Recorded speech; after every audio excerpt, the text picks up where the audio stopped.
Praise the Lord. യേശു സംസാരിച്ച വചനം തന്നെ ഒടുക്കത്തെ നാളിൽ അവരെ ന്യായം വിധിക്കും. യോഹന്നാൻ 12:48. അതുകൊണ്ട് നാം എന്ത് ചെയ്യണം?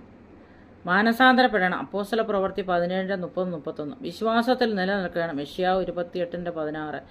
വിശുദ്ധ ജീവിതം ഉള്ളവരാകണം. 2 കൊരിന്ത്യർ 5:9, 2 പത്രോസ് 3:12. ഉണർന്നും പ്രാർത്ഥിച്ചും കൊണ്ടിരിക്കണം, വ്യാകരിച്ചു കൊണ്ടിരിക്കണം. മർക്കോസ് 13:13. മറ്റുള്ളവരെ ഓർമ്മപ്പെടുത്തണം ദൈവത്തെക്കുറിച്ചും ന്യായവിധിയെക്കുറിച്ചും. അപ്പോസ്തല പ്രവൃത്തി 24:25, എബ്രയർ 10:27. ന്യായവിധി വർദ്ധിപ്പിക്കരുത്. മത്തായി 11:21-22, ലൂക്കോസ് 11:31-32. അന്ത്യന്യായവിധിയുടെ ശിക്ഷകൾ: നരകം അല്ലെങ്കിൽ ഹെൽ. സങ്കീർത്തനം 9:17 അല്ലെങ്കിൽ പാതാളം. മത്തായി 5:29 നരകം അല്ലെങ്കിൽ. ലൂക്കോസ് 12:5 നരകം. ലൂക്കോസ് 16:23 പാതാളം, യാതനാസ്ഥലം അല്ലെങ്കിൽ. ഇരുട്ട്. മത്തായി 8:12 ഏറ്റവും പുറത്തുള്ള ഇരുട്ട്. 2 പത്രോസ് 2:17 കൂരിരുട്ട്. യൂദ 13 അന്ധതമസ്. ഇതൊക്കെ നമുക്ക് കാണാൻ കഴിയുന്നുള്ളൂ. നരകത്തിൻ്റെ പ്രവൃത്തിയെക്കുറിച്ചാണ് നമുക്കിവിടെ കാണാൻ. മരണം. റോമർ 5:12-17, റോമർ 6:23 രണ്ടാം മരണം.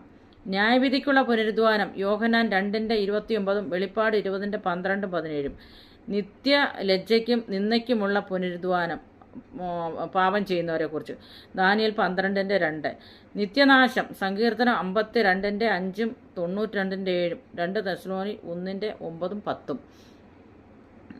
നിത്യാഗ്നി. മത്തായി 25:41, യൂദ 7, യെശയ്യാവ് 33:14. രണ്ടാം മരണം. വെളിപ്പാട് 2:11, 21:8. നിത്യശിക്ഷ.